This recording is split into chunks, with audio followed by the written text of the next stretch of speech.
ইহুদিরা অপেক্ষা করে বসে আছে।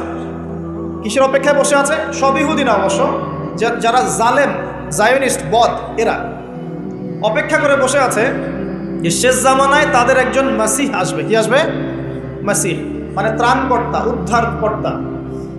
যেই মাসিহ আসলে পরে তারা সারা বিশ্বটাকে শাসন করবে এই জেরুজালেম থেকে। কোন জায়গা থেকে? নাম শুনছে? কোন দিকে এটা? ইসরায়েল। আচ্ছা, ইসরায়েলের না, এটা ফিলিস্তিনের। কার? এই জায়গার মালিক কে?